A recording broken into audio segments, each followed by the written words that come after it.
हे स्वामी, संसार में मैंने एक बहुत ही अजीब बात देखी है। आज के समय में पति पत्नी का रिश्ता धागे से भी ज्यादा कच्चा हो गया है। छोटी छोटी बातों पर घरों में अशांति फैल जाती है। आखिर इसका कारण क्या है?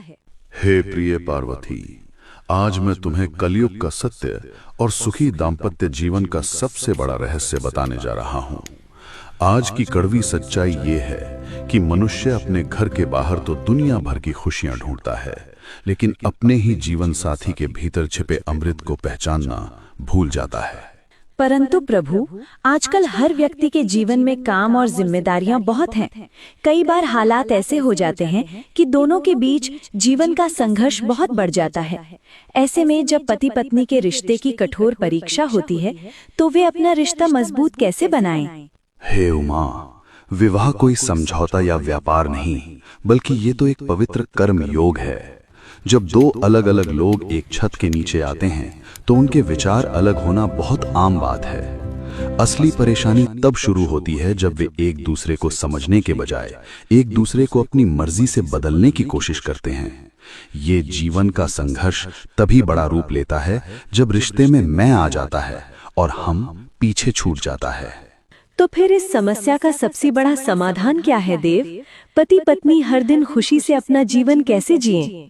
पार्वती, सबसे बड़ी ताकत और समाधान एक ही है, अपेक्षाएं कम और स्वीकार ज्यादा। जो पति अपनी पत्नी का सम्मान एक देवी की तरह करता है और जो पत्नी अपने पति पर एक सच्चे मित्र की तरह भरोसा करती है, उनका रिश्ता भीतर से पूरी तरह अजेय बन जाता है। दुनिया की कोई भी बाहरी ताकत उस जोड़े को नहीं हिला सकती। रिश्ते को मजबूत करने का एक और अचूक मंत्र है क्षमा। पति पत्नी के बीच दिन भर में चाहे जो भी अनबन हो, सूरज ढलने से पहले एक दूसरे को माफ कर दें और बात को वहीं खत्म कर दें। बीती बातों का बोझ कल पर मत ले जाएं।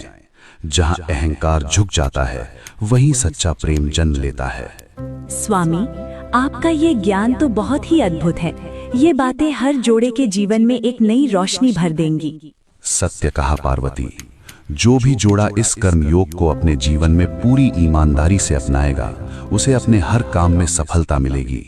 उनके घर आंगन में हमेशा परम शांति का वास होगा, क्योंकि याद रखना, जहां प्रेम, सम्मान और विश्वास है, वहां साक्षात शिव शक्ति विराजमान रहते हैं। ऐसे सभी परिवारों पर मेरा विशेष आशीर्वाद हमेशा बना रहेगा।